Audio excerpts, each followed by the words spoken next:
Velkomin í Ásbyrgi. Ég ætla Snorri kynna okkur masterverkefni. Smá öryggismál. Ok, flotta leið að senda beit út.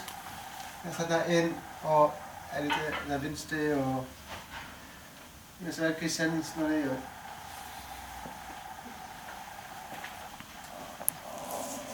Góðan daginn og velkomin á hérna fyrsta fund Framkvæmdafélags Íslands á þessu tímabili. Við erum akkurat í réttu hópurinn til þess að meðtaka flóttaleiðirnar og við höfum áhuga á þessu. En í dag höfum við fengið til okkar Snorra Arnarsson sem AFI með Stills, nýútskrifaður með mastersverkefni frá Skotlandi og þetta fínn vettvangur til þess að við kynnumst öðrum sem að koma inn í fagið og ég hlakka bara til að heyra hvað hann hefur að segja, en hann ætlar að fjalla timbur og áhrif þess verður fyrir brugðuna væntanlega. Þannig að ég segi bara gjöra svo Snorri og bara takk fyrir. Takk. Já, góðan daginn, ég heiti Snorri og starfa hérna verkís og var að klára mastersnám í Háskólanum í Edinborg í byggingar- og brunaöryggisverkfræði. Námið var mjög skemmtilegt og krefjandi og erum við svona 12 mánaða tímabil og í rauninni leið að við byrjaði í skólanum þá fæ ég lista yfir mastersverkefnum og bara fyrstu vikuna á ég í rauninni að velja mér þótt ég kannski vita ekki svo mikið. Og verkefni var viðbyrjandi með og mér fannst titillinn sem ég valdi var Auto Extinction of Timber. Mér fannst það bara hljóma mjög spennandi og það stóð að það væri einhverjar tilraunir. Það var líka mjög spennandi, það fengi ég að brenna eitthvað og svona. Og verkefni endaði svo bara að það vera frábært og endaði með þetta heiti Effects of System Properties and Auto Extinction of Timber. Og þessi byrjastöðum var smá erfitt, ég náttúrulega þegar búin að vera í námi sem á ensku og öll þessi brunatæknilegu orð alltaf á ensku og svo allt í einu að fara að þýða á íslensku, en ég reyna mitt besta. En sem sagt, af hverju erum við að rannsaka þetta? Síðustu áratugi hefur stál og steypa verið ríkjandi burðarefnið í byggingum, en síðustu ár vegna bara aukinnar vitundar hnattræna hlýnun og sjálfbæra þróun hefur timbur verið ef fólk nota timbur í auknum mæli og þá kannski nýlega í háum byggingum og stundum er það óvarið, stundum er það alveg varið með gifsi og brunaöryggi í rauninni helsta áskorunin í þessum háu byggingum. Og hvernig timbur brennur, hvernig það kviknar í því, hvernig það logaútbreiðslan og hvernig það slokknar og sjálfslokknun eru mikilvægir ferlar sem bara hafa við huga við hönnun á timburbyggingum. Og staðlar í dag, þeir enginn á afgangsburðarþol og zero strength layers timburrita með tilliti til standard fire curve eða standard fire, þar sem ekki tekið tillit til grundvallaratriða á hegðun timburs eins og hvenær það kviknar í því, hvernig logaútbreiðslan lagarlosun eins og með CLT til að getur dottið af þá hlutin sem límdur saman og hvenær það slokknar í því. Af því ef þú ætlar að vera með brunahólf sem með timbri þá til að vera vissum að þú sért með fólk geti komist út, að byggingin standi og öryggi slökkviliðsmanna sé nægilegt, þá má í rauninni timbrið ekki vera með í brunanum. Af því að hérna til dæmis, þetta er tekið úr fyrirlestri, þetta er með þessari leiðbeinandinn hérna. Af því að við erum með típiskan bruna í brunahóli sem gerist ekki rosa mikið og við erum með hitastig á þessum ás og tíma á x-axlum og það gerist kannski ekki rosa mikið fyrst en svo kemur yfir tendrun í brunárinu og hvað gerist svo? Tekur timbrið og veggirnir, súlurnar þátt í brunanum og heldur áfram að brenna. Fáum við burnout og það hættir að brenna og svo það sem hefur sést í svona large scale tilraunum að þetta gerist. Og þetta reyndar ekki partur af mastersreglunum en þetta smá svona bakgrunnur af hverju við erum að þessu. Og hérna til dæmis dæmi sem að rannsókn á stórum skala sem NIST gerði í Bandaríkjunum.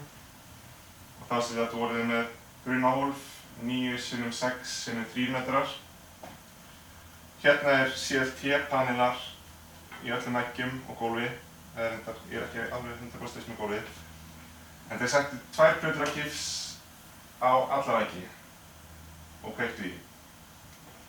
Það sem gerðist er að þeir fengu yfir tendrun í brunárinu og gifsplöturnar héldu. Þegar þær voru teknar í burt, þá sést að það er eins og ekkert hafi gerst í brunárinu. Og hitinn á timbrinu náði ekki einu sinni yfir 100 gráður. Og hæsta hitastigi sem mældist var 1000 gráður.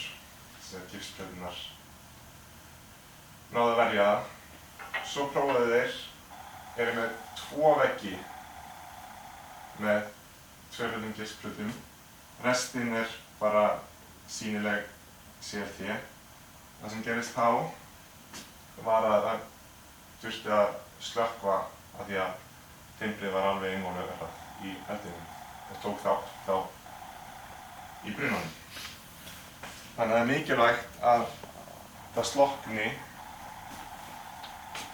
í CLT-inu og timbrinu eftir brunan, þannig að það haldi ekki áfram að brenna eins og gerist hér eða hér.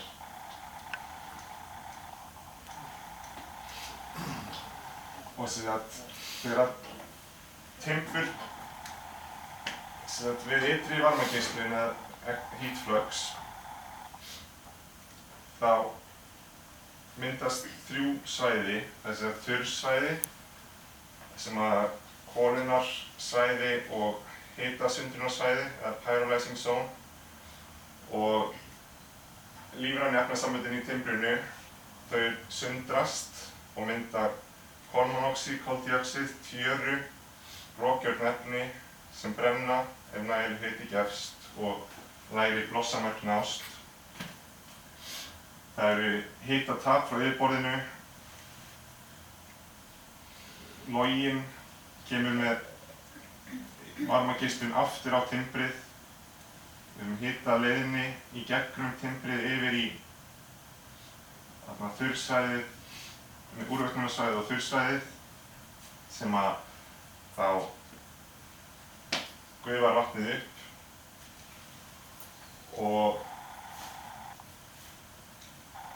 og svo að þetta gerist að askan byrjar að myndast og það sé möguleiki að kvikni í timbrinu þá þarf hitasundrun eða pyrolysis að eiga sér stað en það er það sem að efnin ganga undir efnabreytingu vegna ytri varmageislunar og það veldur því að rokgjörn efni flytjast frá yfirborðinu og brenna í loga þegar lægri íkveikjumörkum er náð.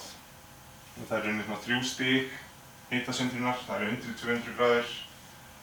Við það hitastig í langan tíma getur aska byrjað að myndast en hann er aðalega bara vatnsuppgufun og svo þegar við komin yfir 300 gráður þá getur átt hættu á að þá byrjar hitasundrunin að aukast og rokgjörnefnin fara frá sýninu. Og ef nægilegur hiti næst og hitasundrun á sér stað, þá byrjar timbrið að kolast, að char, og kolaði hlutinn hefur aðra hitaeiginleika heldur en timbrið sjálft og breytir þar með varmaflutningi í gegnum efnið. Og þegar það byrjar að myndast öskulagið þá einangrar það á einhvern hátt smá en á sama tíma ef að hitinn eykst þá geta sprungur byrja að myndast í kólonulaginu sem auðveldar rokgjörnu efnunum að sleppa og breytir varmaflæðinu timbrið. Og í hönnunarstörfum í dag þá miðað við kólunarhraða eða charring rate á millimetra á mínútu og skilgreindur sem fasti í flestum stöðlum og rannsóknir hafa sýnt að hann hefur verið vanmetinn í rauninni, unconservative, í til dæmis Eurocode 5 og það til dæmis miðað við fasta 0,65 millimetra á mínútu og það þá við standard fire ég ekki að 100% viss, ég held bara í svona furnace ofni en svo náttúrulega hvað gerist ef það aukið loftflæði eða hærra hitastig, stærra sýni heldur en notað í svona standard eldtesti. Hvað þá þessi tala? Það svona svolítið spurning. Og sem sagt, það byrjar hitasundrun og kolun og svo getur komið að tendrun. En það tvenns konar tegundir, það íkveikja með hjálparloga, það piloted ignition og svo sjálfkveikja ef að nægur hiti næst og efnið brennur að sjálfu sér, eða tendur að sjálfu sér. Þegar það litið á íkveikja með hjálparloga, þá kritískt varmastreymi við tendrun. Það oftast miðað við þessa tvö hugtök við rannsóknar timbri, við að sjá hvenær það kviknar í því, við hvaða skilyrði. Það kritískt varmastreymi og það svona 10–13 kW á fermetra og svo kritískt yfirborðshitastig. Það getur verið alltaf frá byrjunu 190 til 400 gráður. Það þá aðalega rakainnihald sem hefur mest áhrif á þessar hegðunartölur. En í rauninni veltur þetta alltaf blossamörkum brunaafurða sem myndast við hita timbursins og blandast við súrefni. Og svo timbrið haldi áfram að brenna af sjálfu sér, það þarf brunaaflið og varmastreymið frá timbrinu að yfirvinna hitatapið. Eins og það kveikir eldspýta heldur áfram að loga en stór drumbur gerir það ekki. Og þá þetta líka spurning thermally thin og thermally thick. Og svo hvenær það slokknar á timbrinu. En kritísku skilyrðin rauninni þau sömu í tendrun og slokknun og það á sér stað við kritískt massatap. Brennanlegra efna sem losnar frá sýninu. Það kviknar í timburbita, hann tapar massa, akkurat á einum stað útskýrt betur eftir, akkurat á einum stað þá kemur kritískt massatap og það slokknar á því. Þegar hiti og sundrunin hægt að framleiða efnið sem þarf til þess að halda loganum í gangi. Ég ætla kannski ekki að fara mikið í þennan jöfnu, en þetta kritísk Dunning-Kruger-tala sem notuð til þess að skoða slokknun á fastefnum. Og ég notaði hana í ritgerðinni til að rannsaka breytingar á skilyrðum við tilraunarinnar. Þar hraði loftstreymisins umhverfis sýnin ráðandi þáttur í jöfnunni þar sem hún í öðru veldi hérna undir. Og ásamt Dunning-Kruger-tölunni þá notaði ég orkujöfnuð eða energy balance timbursýnis. Ég ætla ekki að fara mikið í þessa jöfnu. Hérna sést í rauninni að við höfum ytra varmastreymi sem kemur á timbursýnið. Við erum með varmastreymi sem kemur frá logunum og aftur í sýnið. Við hitatap frá yfirborðinu. Við erum með varmageymslu í við erum með char oxidation, colonal oxygen, sem að fer lengra inn í sýnið. Við erum með orkugeymslu í kolinu og svo erum við með varmaleiðinni í gegnum óbrennda timbrið.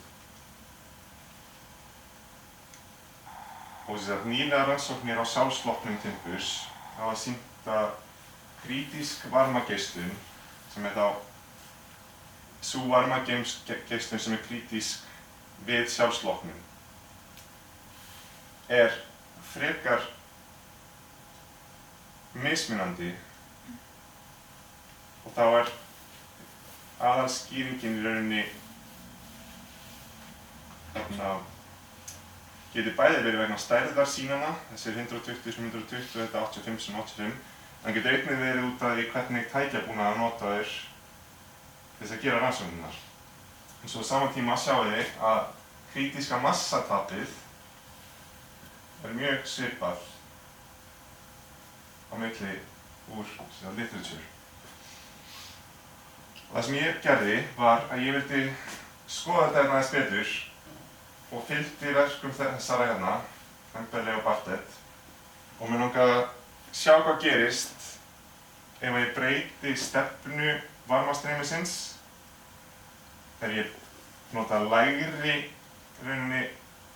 lægra varmastreymi. Hvað gerist ef ég eik loftflæði á sýnin og mig langaði bara að sjá hvað gerist og notaði orkujöfnuðinn og dampkolurtöluna til þess að sjá hvaða áhrif þessar breytingar hafa á krítíska massatapið, overall massatapið og tíma til slokknunar. Ég notaði þetta á mass loss calorimeter sem apparat sem við sjáum myndað eftir smá.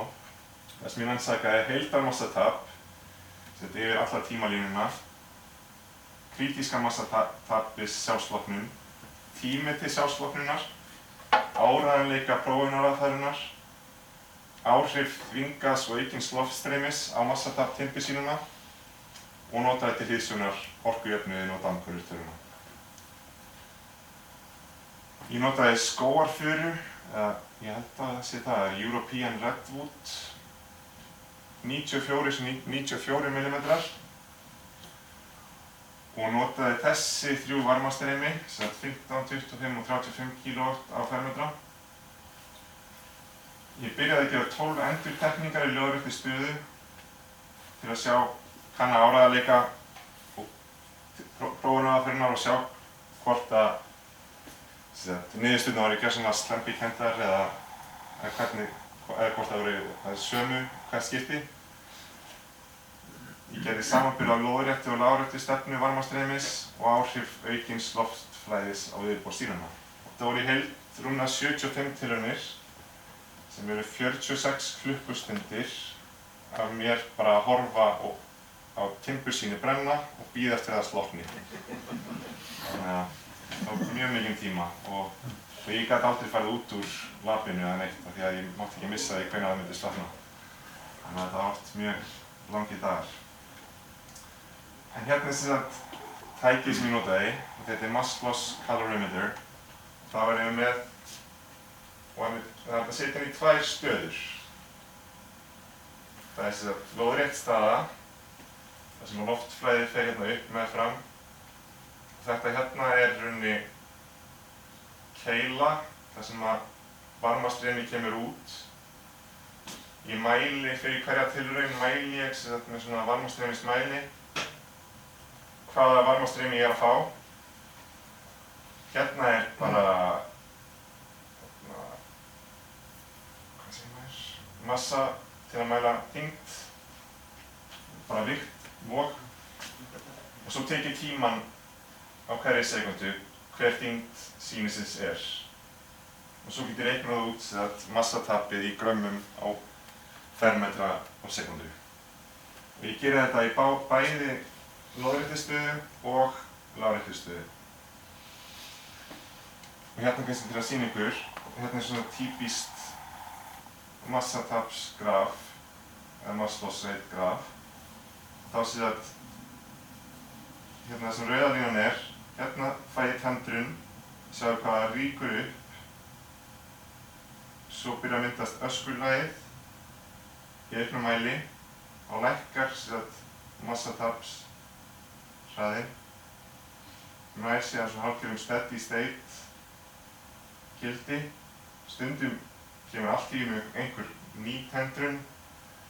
Svona getur verið random eða allt í einu myndast sprunga og þá fá rokjur nefnuna að hleypast út. Og svo fer það aftur niður og að lokum fæ ég sjálfslokknun. Hérna mæli ég hvað kritískt massatapið og skráða það niður. Hérna eru myndir, hérna frá því að kviknar í sýninu. Og svo svona minnkar loginn og að lokum, það sem einkenndi þetta tilraunina að lokum var ég oftast bara með einn lítinn svona sem gat verið bara nákvæmlega svona kannski í hálftíma, klukkutíma. Og það var rosa misjafnt hvernig þetta fór. Hérna það í láréttri stöðu. Það svipað. Ég geti séð til þess hérna get ég verið með loga sem kemur út úr þessum sprungum í horunalæginu. Ég byrjaði að gefa 12 endurtekningar í láréttri stöðu og 25 kW/m. Og ég notaði frávikshlutfall eða coefficient of variation til þess að meta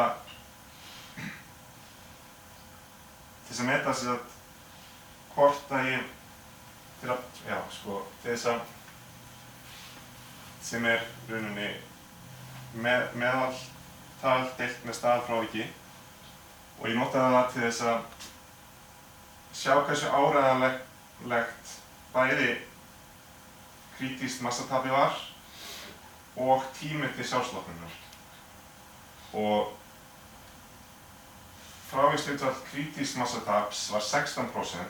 Sú tala að sjálfu sér ekkert áhugaverð, en þetta borið saman við frávikshlutfall tíma til sjálfslokknunar sem var 40%. Þá segir það að í rauninni kritíska massatapið getur verið talið nokkuð áreiðanlegt í gegnum þessar 12 tilraunir, en hann tími til slokknunar mjög óáreiðanlegur. Og eins og við sjáum hérna, var hann allt frá 700 sekúndum upp í 5300 sekúndur. Og ég sjáðu bara hvað munin á bilunum, Og á sama tíma var heildarmassi frá sýninu rosa mismunandi. Svo ég þetta á dæmi, það var stertið bara fyrir nákvæmlega sama varmastreymi.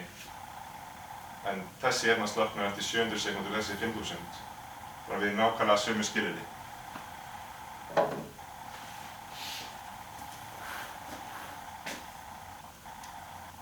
Og hérna sjáum við þess að kritíska massatapið og tíman, meðaltal og staðalfrávik. Við sjáum að þau eru flest svona í kringum innan staðalfrávikana.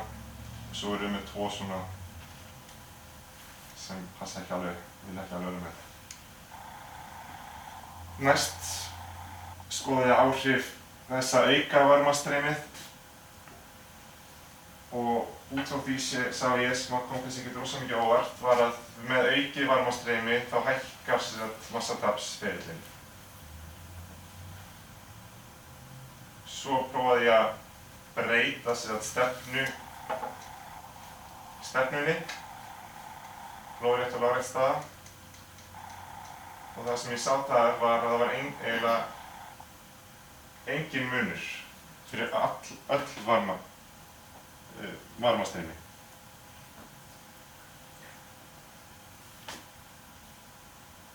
Og nema hvað að það var engin munur fyrir heildar massatapsferilinn, en fyrir kritíska massatapið þá var það hærra í öllum tilfellum í lóðréttri stöðu, þessar hérna stöðu, heldur en láréttri. Og hefur það í rauninni með að gera með loftflæði og uppfleytikraft loftsins umhverfis sýnið og sannar í rauninni það sem dampkvöldurtalan segir að hraði loftstreymis sé ráðandi þáttur. Vegna þess að þessir allt nema loftstreymið má nánast segja þessi fasti fyrir timbursýni. Þannig að þar af leiðandi sýni í lóðréttistöðu með hærra krítíska massatap heldur en sýni í láréttistöðu. Hérna má sjá krítíska massatapið fyrir öll varmastreymi. Það línulegt í lóðréttistöðu en ólínulegt í láréttri. Þetta vegna þess að ein tilraunin var í 8600 sekúndur. Þetta 2 klukkutímar og 40 mínútur. 35 kW á fermetra. Og sem hýði þetta niður. Það akkurat þessari tilraun. Loginn var svona í nánast 2 tíma. Og hérna eru svona helstu niðurstöðurnar. Næst vildi ég skoða hvaða áhrif það hefði ef ég myndi auka loftflæðið á yfirborðið. Þegar ég fór bara í Bíkó og keypti svona slöngu og stút og bara í rauninni setti